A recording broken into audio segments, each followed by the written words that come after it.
Hello everyone, this is the another video of coordinator. यहाँ पे third और question के लेवल पे इंक्रीज होंगे या फिर और भी जितने भी क्वेश्चन है क्लास 8 के लेवल पे, उस चीज़ को हम यहाँ पे कवर करने वाले हैं।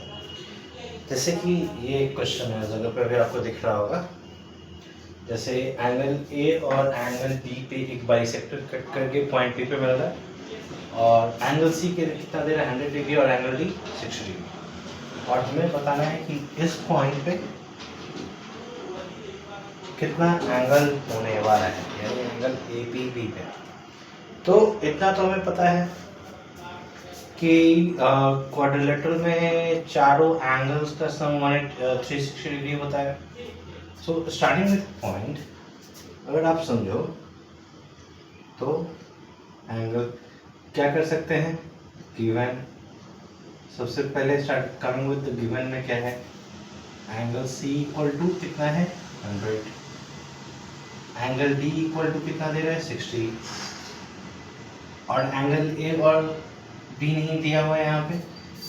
तो हम यहाँ पे क्या ला सकते हैं, angle A plus angle B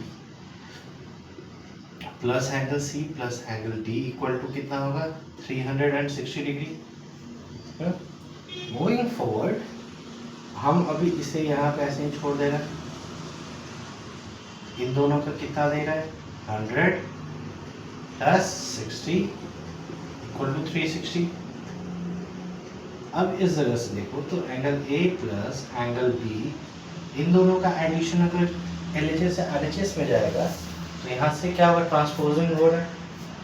अगर लीनियर इक्वेशन में ट्रांसपोजिंग मैंने वर्ड बोला था, अगर आपने देखा होगा तो याद होगा।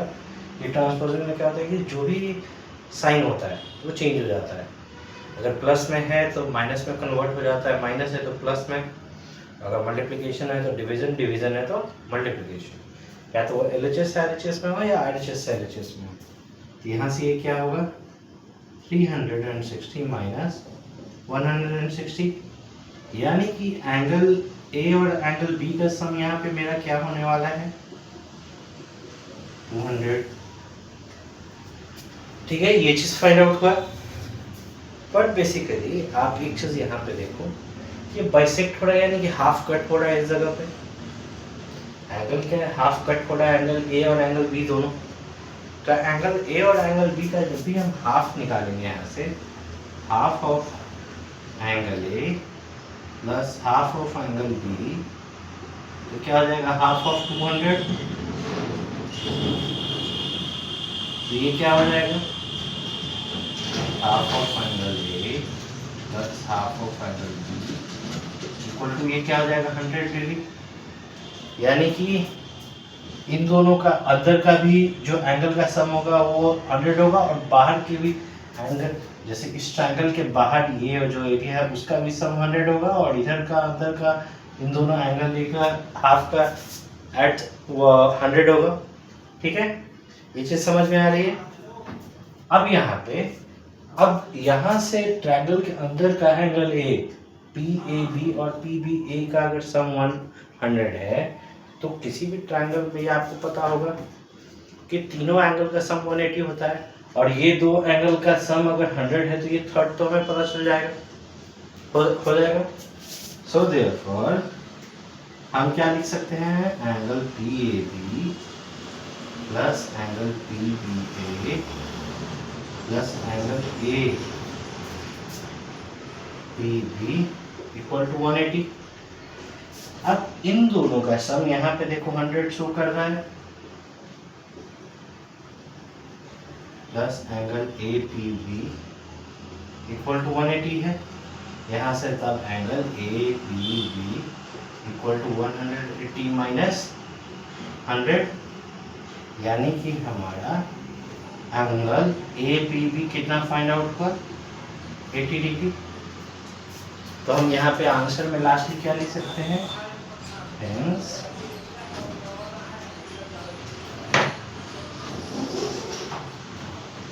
the measure of angle APB equal to 80 degree। तो ये चीज़ फाइंड आउट हुआ। अब इसमें आगे की तरफ अगर हम बढ़ते हैं क्वेश्चन में, और मल्टीपल क्वेश्चन अगर करते हैं, तो और मल्टीपल क्वेश्चंस में क्या हो सकता है, if you're watching this question here on the board, you can see three angles of the quadrilateral are equal there, and fourth angle is giving here is 120 degree. तब क्या फाइंड करने के लिए दे रहा है, find the measure of each of the equal angles. Might be कहीं पे questions में आपको ऐसे भी दे सकता है, एक तो ये क्वेश्चन है, या फिर जो फर्स्ट स्टेटमेंट है वहाँ पे ऐसे दे सकता है कि कोई भी एंगल का नेम दे दिया, मान लीजिए angle P equal to angle Q equal to angle R, ऐसे दे दे कि ये इक्वल है क्वाड्रिलेटरल में, इस तरीके से भी दे सकता है। एंड फोर्थ एंगल ऐसे लिख दे, and angle PQRS equal to 120 degree, इस तरीके से भी क्वेश्चन में आपको दे सकता है। और कह सकता है कि चौथा एंगल फाइंड आउट करेंगे, ठीक है। तो अगर या तो इस तरीके से लिखे या फिर ऐसे लिखे जो क्वेश्चन अभी आपके बोर्ड पे है, तो दोनों क्वेश्चन सिमिलर है यहाँ पे। तो इस चीज़ में आप ये मत घबराइएगा कि भाई अब इस चीज़ में अब हम क्या करें, ठीक है। तो यहाँ पे सबसे पहले अगर यहाँ पे वो एंगल नहीं दे रहा है, ठीक है, एंगल का नेम नहीं दे रहा है, तब कहीं पे अगर एंगल का नेम दे दे तो directly angle P plus Q plus angle R plus angle S equal to 360, तो उसमें भी तो x वगैरह कुछ तो मानना पड़ेगा। तो let the measures of each of the equal angles भी x डिग्री उसको मान रहे, जो इक्वल एंगल है सबको हम x डिग्री मान ले रहे हैं, हर का अपना अपना एंगल x डिग्री होगा। So from here according to question,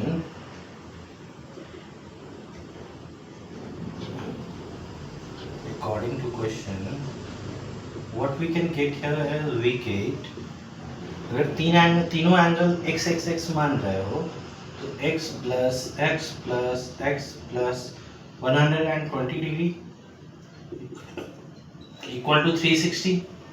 अब यहाँ से इन तीनों का सम क्या होगा, 3x होगा प्लस 120 इक्वल टू 360।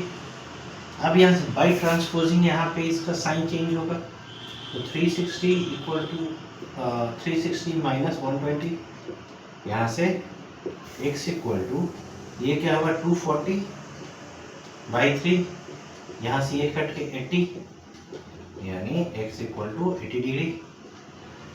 अब लास्टली आंसर यहाँ पे क्या होगा, hence the measure of each of the equal angle is measure of each of the equal angle is each of equal angles is 80। अब यहाँ पे ये हम बता दें कि सारे इक्वल एंगल का मेजर क्या होगा 80 डिग्री, सबका अपना सेपरेट एज। इसी तरीके से और भी क्वेश्चंस आपको डायरेक्टली पूछे और जा सकते हैं। तो let me take out the book of question and write the question here from that book. अब देखो book might be different, but concept similar होगा सबका, ठीक है। और see I have one book question, so from this I am showing you, and this is, I think if you see here, this is RSL work. So I was doing this from the RSL work till now. So while coming to the question book, यहाँ पे और कुछ questions directly क्या पूछे गए हैं इसमें, आप जिस बुक से भी पढ़ रहे हो that's your choice। कॉन्सेप्ट सारे बुक्स में एक है, पर varieties of questions different हो जाते हैं सारे बुक्स में। हो सकता है कि नए जो पब्लिकेशन, नया जो एडिशन होगा RSL का, उसमें हो सकता है might be some different there. जैसे एक क्वेश्चन है यहाँ पे हमारे पास, इस तरीके से।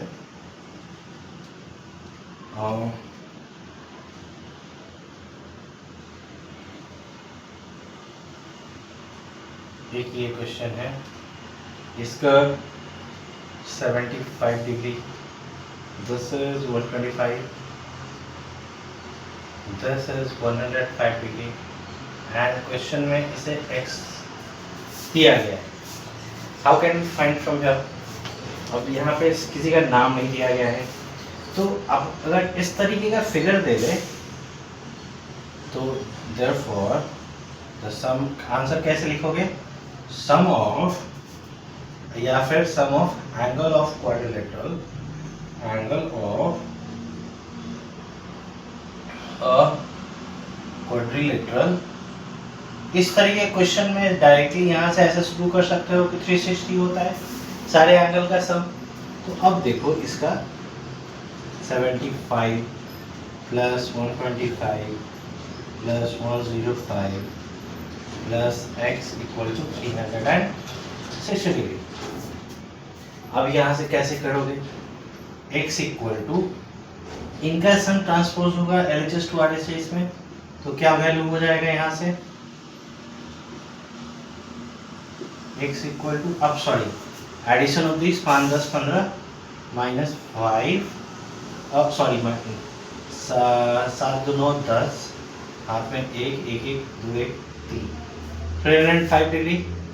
अब इनका सब्ट्रैक्शन 55, यानी कि हमारा x का वैल्यू यहाँ से क्या हो गया? 55 डिग्री। तो इस तरीके से भी आपको क्वेश्चन पूछे जा सकते हैं, ठीक है।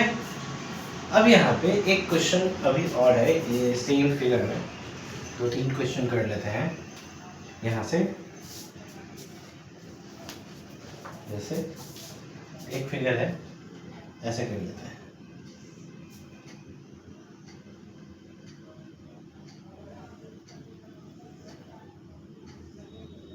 ये 35 degree, angle C D F E A B, this is 90 degree, this is 126 degree, this is x.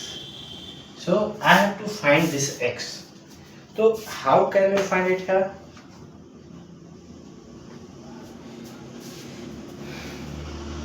अब एक क्वाड्रिलेटरल के अंदर एटलीस्ट तीन एंगल पता हो तब तो ये चौथा x फाइंड आउट कर सकते हैं। अगर आपने कुछ पढ़ा होगा इसमें पैरेलल लाइंस वगैरह का, अगर जो आता है इस तरीके का, इस तरीके का अगर कुछ आपने पढ़ा होगा, यहाँ से ये क्या होता है? वर्टिकली अपोजिट वाला जो सिस्टम है, यहाँ से वर्टिकली अपोजिट का अगर आपने पढ़ा होगा, from there, from this concept, यहाँ से ऐसे हो सकता है ये एंगल BC कर सकते हैं। इसका डायरेक्टली आंसर में कैसे करेंगे? Angle BC equal to angle FCD equal to 35 degree. अब आप बताओगे कि कैसे ये 35 हुआ? वर्टिकली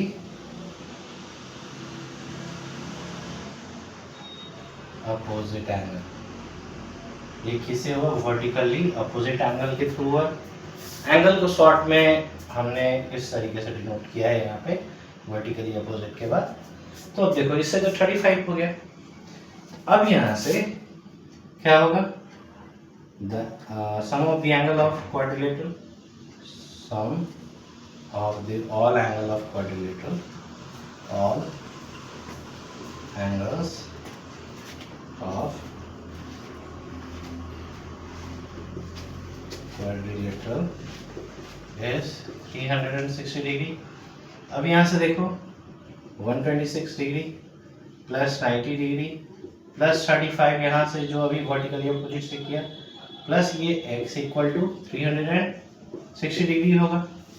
आप यहाँ से by transposing addition of these number two from LHS to RHS जैसे ही जाएगा, तो 6 5 11 हाथ में 1, 9 2 11 1 12 3 15 5 हाथ में 1 1 1 2 251, यानी कि ये हमारा एंगल, अब ये x एंगल कितने का हो जाएगा?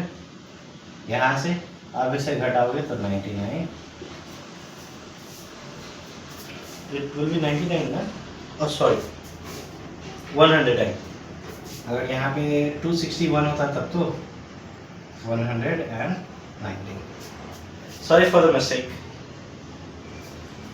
ये क्वेश्चन थोड़ा सा लगा कि इस तरीके से भी ये फिगर रिलेटेड क्वेश्चन आपको ये आईसीआर में थोड़े कम है, या ना के बड़ा है, वहाँ पे वर्ड प्रॉब्लम ज़्यादा है क्वाड्रिलेटरल का।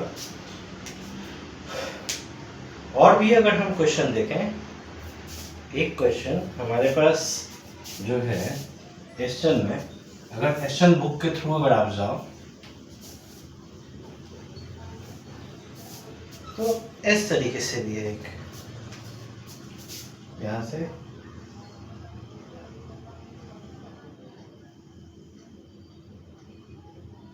this is 90 degree, this is 90 degree, a line passes through it, this is x and this angle is y and more z 50 and 120, यहाँ से z 50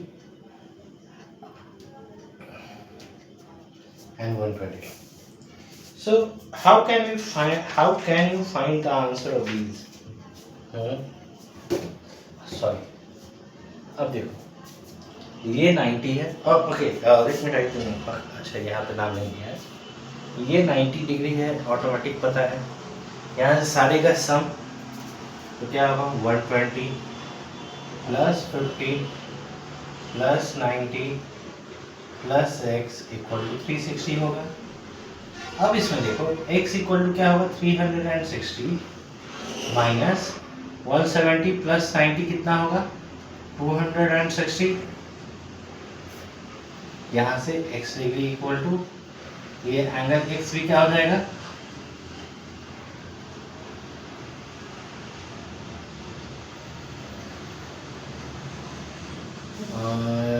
5 2 7 9 16 5 में कम, दिस इज करेक्ट। x का value हमारा कितना हो गया 100 डिग्री। अब देखो ये एक स्ट्रेट लाइन पे, तो x y का एडिशन कितना हो जाएगा टोटल 180 होगा, तो x plus y equal to कितना होगा 180, x का वैल्यू यहाँ पे कितना है 100 प्लस वाई इक्वल टू 180, यानी y इक्वल टू कितना हो गया 180 माइनस 100, यानी कि y इक्वल टू हमारा 80। अब इस फिगर में भी देखो ये 80 हो गया, ये 90 हो गया, एंड फ्रॉम हियर ये 50 है, यहाँ से ये अगर ऐसे आएगा इसका एंगल फिर कितना होगा, तभी तो हम ये z का भी वैल्यू पता कर पाएंगे। तो इसे क्या नाम देवे, नाम ही दे देते हैं ज़्यादा, A B D E F, ठीक है। तो angle A F C plus angle E F C equal to 180 degree होगा।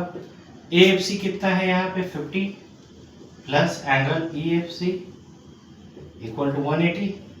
अब यहाँ से देखो angle E F C equal to 180 minus 50, यानी कि angle E F C equal to 130 degree, यानी कि ये 130 ये 80 एंड दिस इज 90। तो अब यहाँ पे इस नीचे में इन सभी का सम क्या हो जाएगा, या फिर आप अगर आप ना भी निकालो, ये अगर नेम बिना दिए हुए अगर आप ना भी निकालो इसे, तो यहाँ पे देखो ये कंप्लीट फिगर है। अगर ये बीच का लाइन अगर अभी कुछ देर के लिए अगर हाइड कर दो तो ये कंप्लीट फिगर हो गया। अगर हम नेम यहाँ से ना भी दे, अगर इस तरीके से कि यहाँ से अगर नेम अगर आप ना भी दो तो देखो, अच्छा हाँ नेम दे ही लेते हैं, ठीक है, A B C D E and F. देखो ए बी सी डी एक कंप्लीट क्वाड्रिलेटरल बन रहा है इस जगह पे, जिसमें एक का एंगल 120 90 या 90 दिया हुआ है, z का वैल्यू निकालना है। यहाँ से ये ऐसे कर सकते हो 120 plus 90 plus 90 plus z equal to 360, ये हो सकता है, तो z इक्वल टू कितना हो जाएगा 360 डिग्री माइनस इन सभी का सम कितना हो जाएगा 300, क्योंकि 90 90 180 180 प्लस 120 300, यानी कि z का value 60 degree. So did you get it from here? समझ में आया ये पॉइंट? किस तरीके से ये z का भी वैल्यू बिना ये सेपरेट सेपरेट बॉक्स किए हुए भी आप यहाँ से फाइंड आउट कर सकते हो। So we will come with some more basic concept of quadrilateral in the next video. ठीक है, तब तक आप स्वस्थ रहें, पढ़ते रहें, और समझ में आ रहे तो पेज को फॉलो करें, और यूट्यूब पर देख रहे तो पेज को और चैनल को सब्सक्राइब करें। Thank you and have a nice day. Meet you again.